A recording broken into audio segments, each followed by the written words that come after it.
Hello बच्चों, कैसे हो आप लोग। स्वागत है आपका मेरे YouTube चैनल एडुकोर में और मैं हूं सूरज झा।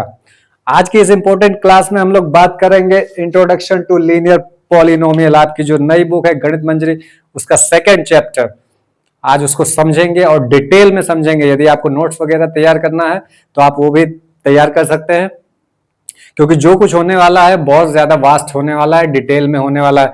इसलिए होने वाला है ताकि आप एक एक क्वेश्चन को खुद से कर सकें। तो अपना नोटबुक और पेन तैयार रखें और चलते हैं हम लोग, शुरुआत करते हैं आज की इस इंपॉर्टेंट क्लास की। पहली चीज हम लोग आप पढ़ेंगे जो है वो है कांस्टेंट। कांस्टेंट क्या होता है? तो कांस्टेंट वो होते हैं, वो आपके वो फ्रेंड जो कभी नहीं बदलते हैं। कोई भी कंडीशन लाइफ में आ जाए वो हमेशा आपका साथ देंगे, वो होते हैं कांस्टेंट। ये वैल्यूज है 9 - 6, मतलब जो भी कांस्टेंट आपका सिंबल्स होता है जिसकी वैल्यूज कभी चेंज नहीं होती। किसी भी इक्वेशन के साथ आ जाए, किसी भी वेरिएबल्स के साथ आ जाए, इनकी वैल्यू कभी चेंज नहीं होती। जैसे पाई की वैल्यू फिक्स है 22/7, वो कभी भी चेंज नहीं हो सकती है। उसी प्रकार से अगला है आपका वेरिएबल्स। वेरिएबल्स क्या होते हैं? ये वो फ्रेंड जो जरा सा इधर उधर होता है, आप क्या होते हैं, बदल जाते हैं, आपका साथ छोड़ के चले जाते हैं। ठीक है, जैसे x हो गया y z a b c। या एरिया ऑफ सर्कल की बात करें तो एरिया ऑफ सर्कल 2πr² होता है। 2 जो है कांस्टेंट है, पाई कांस्टेंट है, लेकिन r जो है ये वेरिएबल है। अलग अलग सर्कल के लिए यानी रेडियस चेंज होता रहता है, तो क्या हो जाएगा, सर्कल का एरिया भी चेंज हो जाएगा। तो r हो गया आपका यहाँ पर वेरिएबल। आप समझिए अलजेब्रिक एक्सप्रेशन क्या होता है। अलजेब्रिक एक्सप्रेशन जब ये कांस्टेंट और ये वेरिएबल आपस में मिल जाते हैं, कैसे मिलेंगे? बेसिक ऑपरेशंस के साथ। बेसिक ऑपरेशंस क्या है? Plus, minus, multiplication, division. ये बेसिक ऑपरेशंस के साथ जब आपस में मिल जाते हैं तब आपका ये बन जाता है अलजेब्रिक एक्सप्रेशन। जैसे कि मान लीजिए एक कांस्टेंट हमने ये 9 लिया और एक वेरिएबल हमने x को किससे, बेसिक ऑपरेशन मल्टीप्लिकेशन से क्या कर दिया, कंबाइन कर दिया, तो ये हो गया 9x। ओके, इस प्रकार से ये जो भी आपका बनना है, जैसे कि ये एक हो गया x² + 3x + 2, 2x - 3। इस प्रकार का जो भी आपको एक्सप्रेशन मिल रहा है ये अलजेब्रिक एक्सप्रेशन कहलाएगा। Term of algebraic expression. Algebraic expression का टर्म क्या होता है? टर्म होते हैं ये जो बेसिक आपका ये जो दिया गया है, प्लस और माइनस, मल्टीप्लिकेशन की बात नहीं हो रही, केवल प्लस माइनस के साथ ये क्या हो रहा है, 3 पार्ट में डिवाइड हो रहा है। 9x² अलग हो गया, 3x अलग हो गया, 2 अलग हो गया, तो इसमें जो है 3 टर्म हो गए। ओके, इसमें 2 टर्म हो गए, 6x + 3। ये सब आपको पूछा जाएगा। पॉलिनोमियल क्या होता है? तो पॉलिनोमियल कोई भी अलजेब्रिक एक्सप्रेशन जिसमें, बहुत ध्यान से इसको सुनिएगा, अभी मैं आपसे पूछूंगा भी। पॉलिनोमियल जिस किसी अलजेब्रिक एक्सप्रेशन में वेरिएबल्स की पावर होल नंबर होगा तो वो अलजेब्रिक एक्सप्रेशन आपका पॉलिनोमियल कहलाएगा। कुछ एग्जांपल आपको यहाँ पर दिया गया है। x की पावर यहाँ क्या है, 5 है, x की पावर 3 जो कि होल नंबर है, x की पावर 1 होल नंबर है, तो ये आपका क्या हो गया, ये पॉलिनोमियल है। x की पावर -2 पहला ही मिल गया, -2 is not a polynomial, -2 is not a whole number, so it is this algebraic expression is not a polynomial. Okay, x to the power 100। हमें कांस्टेंट से नहीं लेना देना, वेरिएबल्स की पावर को हम चेक करते हैं, वेरिएबल्स की डिग्री को हम चेक करते हैं। यदि डिग्री आपका जो है होल नंबर है तो वो अलजेब्रिक एक्सप्रेशन आपका पॉलिनोमियल होगा। ये देखिए यहाँ पे देखिए 1/2x²। अब आप कहेंगे कि यहाँ पे जो 2 है यानी 2 जो पावर है इसकी वो होल नंबर है। जी नहीं, इसका स्टैंडर्ड फॉर्म भी आपको बताया जाएगा। इसका स्टैंडर्ड फॉर्म जो है 1, ये इस प्रकार से हो जाएगा 1/2x⁻²। ठीक है, x⁻²। अब ये क्या हो गया, ये होल नंबर नहीं रह गया। यदि ये होल नंबर नहीं है तो ये पॉलिनोमियल भी नहीं होगा। नेक्स्ट आपको दिया है 1/5x⁻1/2। 1/2 ये आपका जो है रैशनल नंबर हो गया, फ्रैक्शनल नंबर कह लीजिए।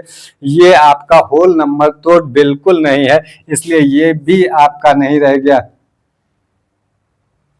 पॉलिनोमियल। नेक्स्ट है standard form of polynomial. Polynomial का स्टैंडर्ड फॉर्म क्या होता है? कोई भी पॉलिनोमियल अपने डिग्रीज, अपने पावर्स के इंक्रीजिंग ऑर्डर या डिक्रीजिंग ऑर्डर में होंगे, जैसे कि 3x² + 2x + 1। ओके, यहाँ पावर 2 था, यहाँ पावर 1 हो गया, यहाँ x की पावर 0 लिख सकते हैं, तो डिक्रीजिंग ऑर्डर में है।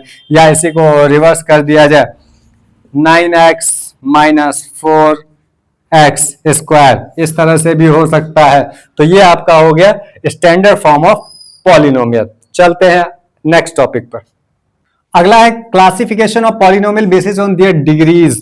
तो डिग्री के बेसिस पर जो है पॉलिनोमियल आपके चार प्रकार के हो गए। पहला हो गया लीनियर पॉलिनोमियल।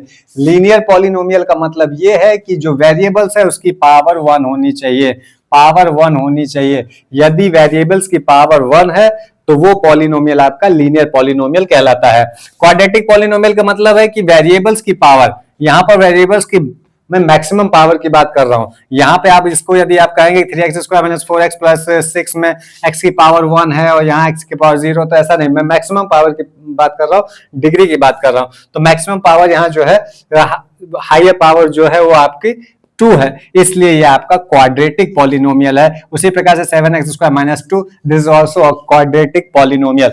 नेक्स्ट है आपका क्यूबिक पॉलिनोमियल। क्यूबिक पॉलिनोमियल मतलब हो गया कि हाईएस्ट पावर क्या होगी, हाईएस्ट पावर होगी 3, जैसे 4x cube minus 3x square minus 2x plus 7, ये आपका क्यूबिक पॉलिनोमियल है। इस प्रकार से भी क्यूबिक हो सकता है 8 माइनस z2 की पावर 3, तो ये भी आपका क्यूबिक पॉलिनोमियल है। इसका स्टैंडर्ड फॉर्म जो होता है ax square plus bx plus c होता है।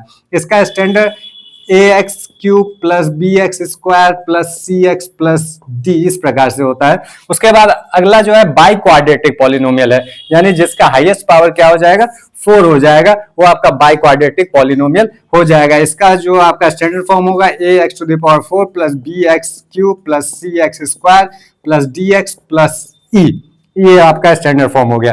अगला जो क्लासिफिकेशन किया गया वो उनके टर्म्स के आधार पर।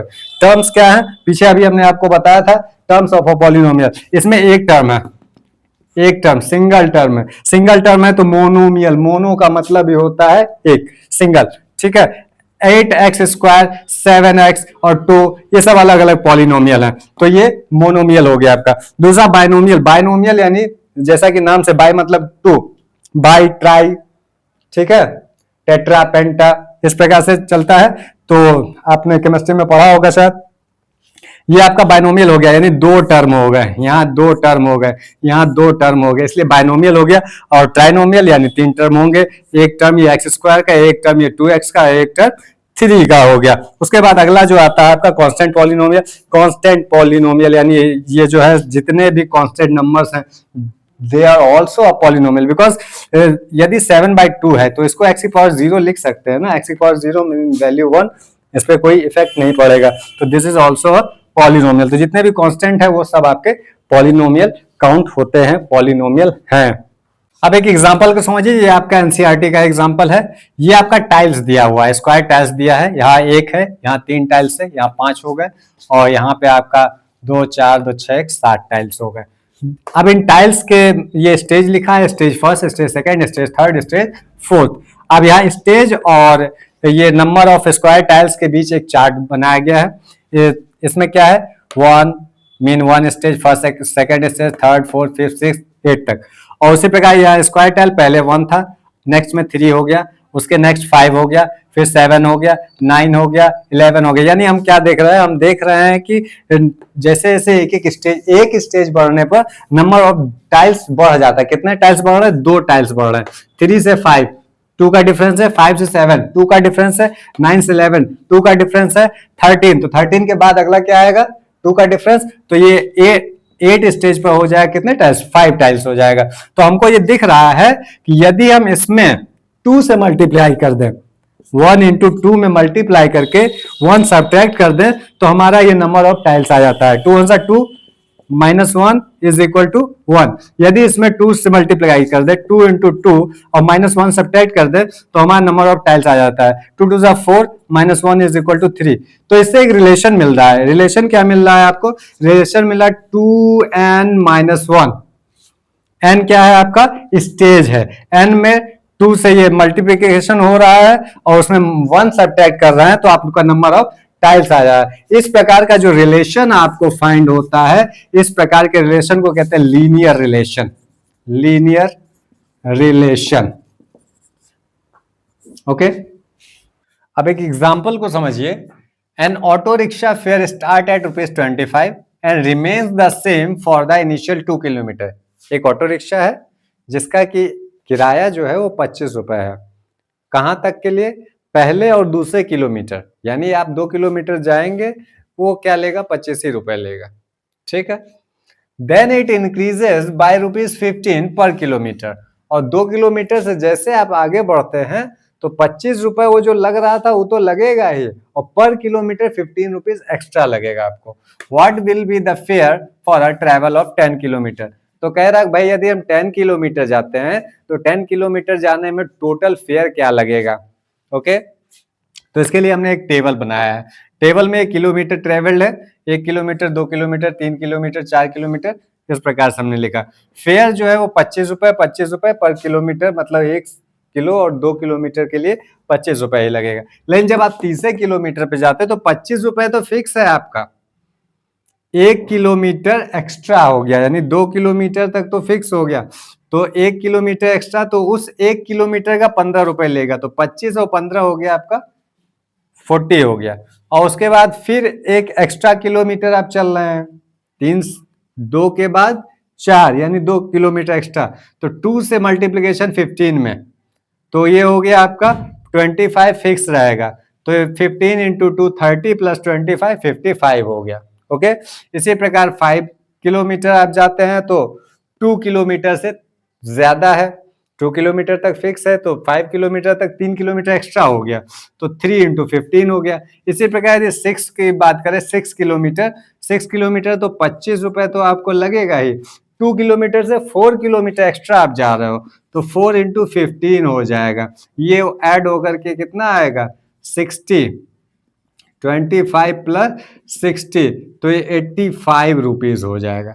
आप यहाँ क्या देख रहे हो, जैसे जैसे किलोमीटर बढ़ता जा रहा है वैसे वैसे आपका फेयर भी इंक्रीज होता जा रहा है। तो ये एग्जांपल जो है आपका दिखा रहा है क्या? लीनियर ग्रोथ को शो कर रहा है, लीनियर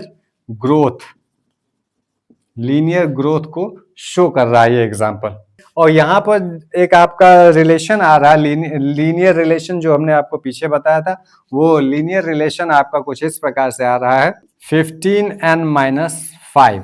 15n-5 कैसे आ रहा है?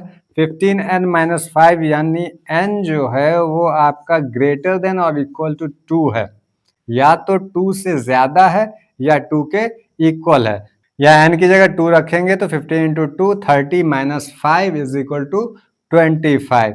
तो ये आपका एक लीनियर रिलेशन है जो आपका y is equal to ax plus b के फॉर्म का है। अब इसको समझिए, लीनियर रिलेशनशिप क्या होता है। लीनियर रिलेशनशिप में जो है, a linear relationship represent the relationship between x and y। किसके थ्रू इसको एक्सप्रेस करेंगे? y is equal to ax plus b।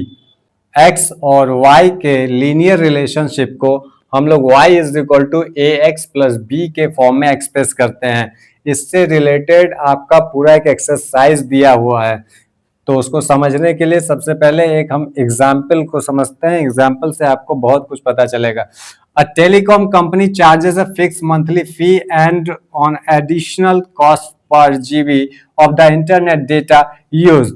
एक टेलीकॉम कंपनी है, जैसे आज कल आप लोग अपने मोबाइल में जो इंटरनेट यूज करते हैं तो किसी न किसी कंपनी का सिम होता है, तो वो कह रहा है कि टेलीकॉम कंपनी का एक मंथली फी है जो फिक्स है, और एक चार्ज वो और एक्स्ट्रा लेता है कि आप कितना डेटा यूज कर रहे हो, तो डेटा के हिसाब से भी आपके ऊपर चार्ज लगाता है। तो a student observe that when she use 10 GB, एक स्टूडेंट है जब उसको ऐसा लगता है कि जब वो 10 GB डेटा यूज करती है तो हर बिल वॉज ₹350, उसका बिल जो है वो 350 आता है। When she use 20 GB her bill was ₹550, और जब वो 20 GB यूज करती है तो 550 आता है।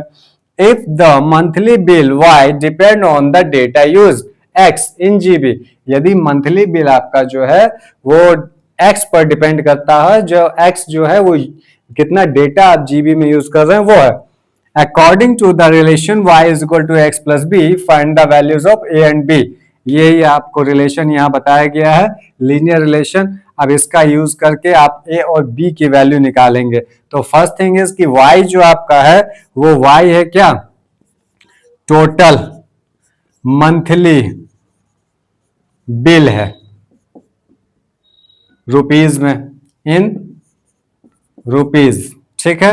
और x जो आपका है वो x है टोटल यूज डेटा, x हो गया आपका टोटल यूज्ड डेटा इन जीबी। अब इसका कैसे यूज करेंगे, तो टोटल बिल क्या बनता है, व्हेन शी यूज 10 GB। पहली कंडीशन क्या है, व्हेन शी यूज्ड 10 GB। तो क्या हो जाएगा, बिल कितना आ रहा है आपका 350, और 350 क्या होगा, y होगा। देन 350 y की जगह आ गया इज इक्वल टू a, और x कितना है 10 GB, multiply a into x लिखा है तो a इंटू 10 प्लस b, इस प्रकार से आ गया। तो इसको आप ये लिख सकते हैं 350 is equal to 10a plus b, एक ये हो गया।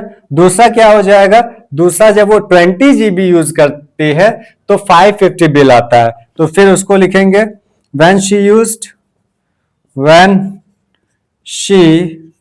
used 20 GB, तो उसका बिल आता है 550 इज इक्वल टू ये 20a हो जाएगा 20a प्लस b, ठीक।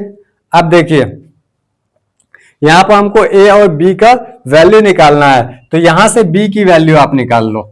यहां से b की वैल्यू निकालेंगे तो क्या हो जाएगा 10a इधर आ जाएगा, तो ये हो जाएगा b is equal to 350 minus 10a।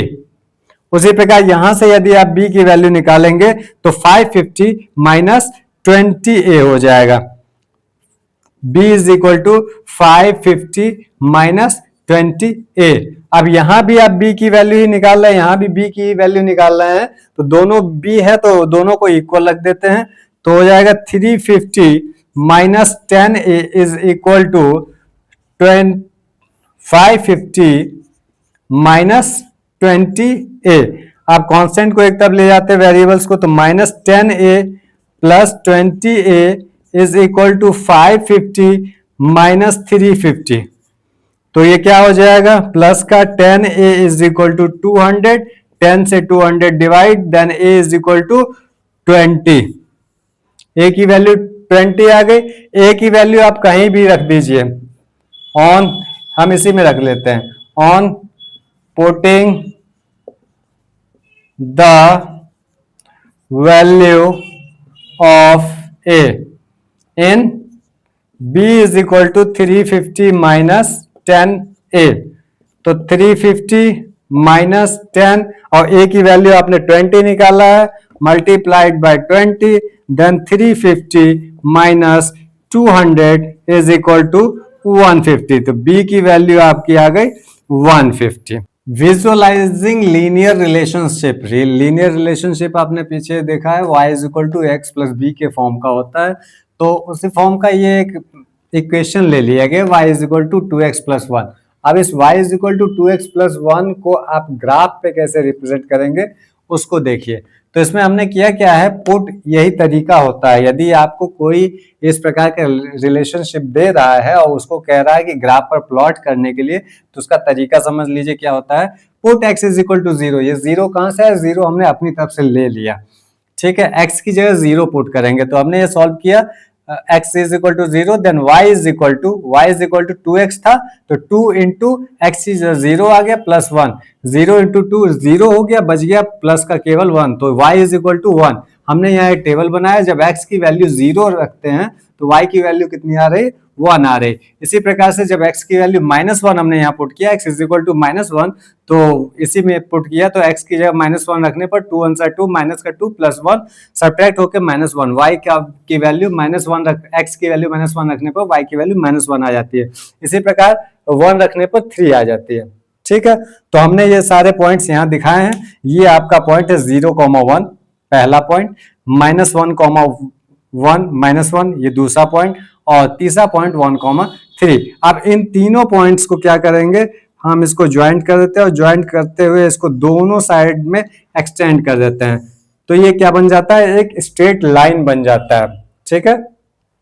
तो इस तरह से आप क्या कर सकते हैं, जब कोई रिलेशनशिप दिया है तो उससे आप इसको ग्राफ पे प्लॉट कर सकते हैं। अब यहां आपसे पूछ सकता है एक क्वेश्चन कि मान लीजिए 2,5 2,5 इस लाइन पर लाई करेगा या नहीं करेगा। अब इस स्थिति में क्या करेंगे, तो इसको करने के लिए जो आपको दिया है relation y is equal to 2x plus 1, कैसे चेक करेंगे कि इस पर लाई करेगा या नहीं लाई करेगा, वो कुछ भी बोल सकता है, ठीक है।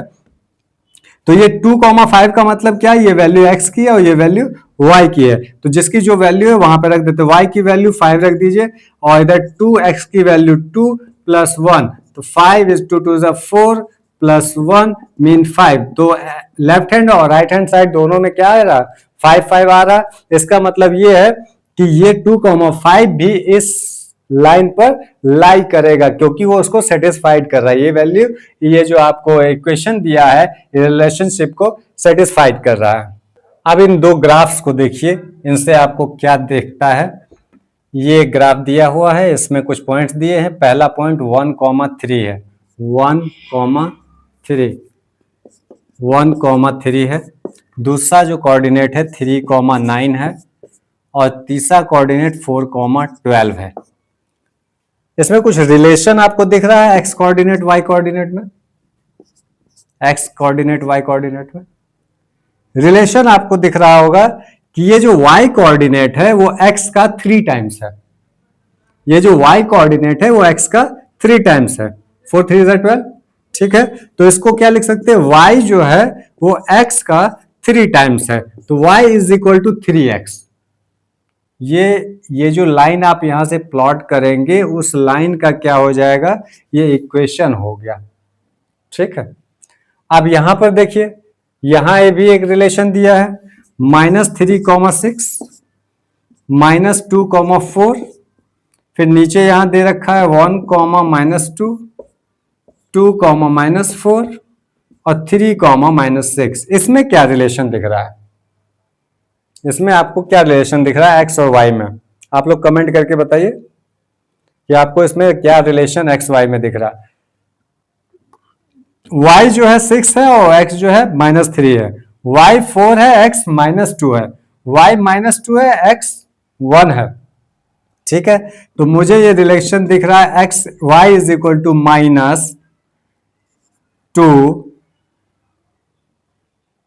-2x। x की वैल्यू जब -3 है तो -3 तो माइनस माइनस प्लस हो जाएगा और 3 2 6, तो y की वैल्यू आ रही 6, ओके। जब x की वैल्यू -2 रखेंगे तो माइनस माइनस फिर प्लस होगा, 2 2 4। तो ये इस लाइन का इक्वेशन क्या हो जाएगा, y is equal to -2x। यानी आपको यदि दिया है y is equal to ax plus b के फॉर्म में, तो आप उसको ग्राफ पे प्लॉट कर सकते हैं, और यदि आपको ग्राफ पे प्लॉट करके पॉइंट्स दिया गया है तो आप उससे लाइन का इक्वेशन निकाल सकते हैं। इतना क्लियर हो गया। अब आगे चलते हैं। अब इन ग्राफ्स को समझिए। ये ग्राफ है y is equal to 1/2x का, ये ग्राफ है y is equal to x का, और ये है y is equal to 2x का। अब इसमें डिफरेंस क्या दिख रहा है कि ये जो ग्राफ का जो ढलान है उससे ज्यादा इसका है और उससे ज्यादा इसका ढलान है, ठीक है। ये जो ग्राफ है ये इससे सबसे ज्यादा स्टीपर है। स्टीपर यानी आप इस पे कोई चीज रखेंगे तो तुरंत नीचे आ जाएगा, इस पे रखेंगे तो थोड़ा वो समय लेगा। बात समझ रहे हैं? आपने जो रिलेशन पढ़ा था वो पढ़ा था y is equal to ax plus b के फॉर्म का, लेकिन यहां पे रिलेशन क्या आ रहा, y is equal to ax आ रहा है। यहां भी y इज इक्वल टू, यदि हम इसको 1 इंटू एक्स मान लें तो y is equal to ax आ रहा है और y is equal to ax आ रहा है। इसमें b वाला टर्म नहीं है, ठीक है। तो ये जो आपका a है, ये a, यदि इसकी वैल्यू a की वैल्यू जो है आपका ग्रेटर देन 1 हो जाए, ग्रेटर देन 1 यदि हो जाए जैसे कि इसमें दिया गया है, तो जो आपका ये लाइन होगा, जो आपने ग्राफ बनाया है, वो लाइन बहुत ज्यादा स्टीपर होता है। यदि वो 1 से कम है, a is less than 1, half क्या है 1 से कम है तो वो लेस स्टीपर होता है, कम ढालू होता है, कम उसमें ढलान होता है। तो ये जो ए आपका इक्वेशन में आ रहा है y is equal to a x, y is equal to a x, तो ये ए आपका डिसाइड क्या कर रहा है? ये आपका डिसाइड कर रहा है कि ग्राफ कितना उसका स्लोप होगा। एक वर्ड नया आ गया है, स्लोप, यानी हिंदी में उसको कहते हैं ढाल। कोई भी ग्राफ कितना उसका स्लोप होगा वो डिसाइड करने वाला कौन है? आपका ए। ठीक है, अब यदि यही इस प्रकार का फंक्शन हो जाए y is equal to -1/3x, mean y is equal to -ax form हो जाए, इस फॉर्म हो जाए, इस फॉर्म में क्या होगा? तो ग्राफ सेम ही बनेगा जैसा ये है।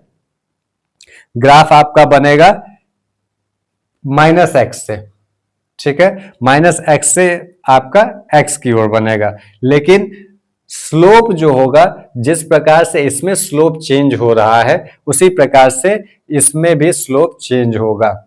तो कहने का तात्पर्य यह है, जो ये इक्वेशन आपका y is equal to a x आ रहा है, ये आपका a जो डिसाइड करेगा वो स्लोप को डिसाइड करेगा। स्लोप के बारे में भी और आप पढ़ेंगे आगे के अभ्यास में, बाकी अभी आपको इतना ही समझना है कि a आपका जो है स्लोप को डिसाइड करेगा। अब इसमें b नहीं है, तो अब आगे हम लोग चलते हैं और देखते हैं कि b जिसमें होगा उस प्रकार के रिलेशन में b क्या आपका रोल निभाता है। अब इन ग्राफ्स को देखिए, ये ग्राफ्स आपका y is equal to a x plus b के फॉर्म का है। एक पहला इक्वेशन ये दिया y is equal to 2x minus 1 जिसका ग्राफ ये है, y is equal to 2x plus 1 जिसका ग्राफ ये है, और y is equal to 2x plus 5 जिसका ये ग्राफ है। इसमें किया क्या गया है कि a की वैल्यू हर एक जगह फिक्स रखी गई है, केवल चेंज हुआ है b की वैल्यू। b जो है या माइनस का हो गया, ये प्लस का 1 है और ये 5 हो गया है, ठीक है। उसी प्रकार एक और ग्राफ इन्होंने दिया है, ये y is equal to x plus 3, y is equal to x plus 3 का ये जो ग्राफ दिया है ये वाला है, ठीक। y is equal to 2x plus 5, y is equal to 2x plus 5 ये वाला है, और y is equal to 3x minus 2 वो ये वाला है। अब इसको देखते हैं, इसमें एक चीज है कि ये जो ग्राफ है, पिछला जो हमने ग्राफ पढ़ा था y is equal to a x, उसमें जो भी लाइन जा रहा था वो आपका ओरिजिन से होकर के जा रहा था, लेकिन यहां पर ये जो लाइन जा रहा है ये आपको y एक्सिस को कहीं ना कहीं इंटरसेक्ट कर रहा है, y एक्सिस को यहाँ पे ये कट कर रहा है। तो ये हो गया आपका 0,5, ये जो है आपका 3 पर कट कर रहा है, तो ये हो गया 0,3। ये जो है ये कहीं नीचे जाकर के 0,-2 पर ये कट कर रहा है। यानी इससे हमको ये पता चल रहा है, आपका जो b है वो ये बता रहा है कि आपकी जो लाइन है, लाइन का इक्वेशन जो है वो y एक्सिस को कहीं ना कहीं कट करेगा, और वो जो कट कर रहा है, जैसे यहाँ 3 पर ये 0,5 है, तो ये बता रहा है कि ओरिजिन से 5 यूनिट डिस्टेंस पर, ओरिजिन से 5 यूनिट डिस्टेंस पर y एक्सिस को ये लाइन कट करेगा। जैसे यहाँ 0,3 है, तो ये बता रहा है कि ओरिजिन से 3 यूनिट डिस्टेंस पर y एक्सिस को आपका ये लाइन जो y is equal to x plus 3 है वो कट करेगा, और ये तीसरी लाइन आपकी है y is equal to 3x minus 2, ये कहीं जाकर 0,-2 यानी y एक्सिस को ये भी कट कर रहा है, लेकिन ये निगेटिव साइड में उसको कट कर रहा है। तो इस प्रकार से आपका जो b है वो b आपको क्या बता रहा है? b आपको बता रहा है intercept of y axis. a आपको क्या बता रहा था? स्लोप ऑफ द लाइन बता रहा था। अब जो ग्राफ आपने पीछे देखा था, उन ग्राफ के आधार पे कुछ ऑब्जर्वेशंस है, उनको आप देख लीजिए, ये आपका यूज होने वाला है। In the equation y is equal to x plus b, a represent the slope, पहले आपको बताया था कि a आपको स्लोप बताएगा of the line, and b represent the y intercept, b बताएगा कि लाइन y एक्सिस को ओरिजिन से कितने डिस्टेंस पर कट कर रहा है, वही आपका y इंटरसेप्ट हो गया। दूसरा है if we change the value of a, यदि हम a की वैल्यू चेंज कर रहे हैं एंड कीपिंग b फिक्स्ड, और b को फिक्स रख रहे हैं, a मान लीजिए 2x हो गया और b की जगह मान लीजिए 5 है, फिर a की जगह 3x हो गया, b की जगह 5 ही है, ठीक है।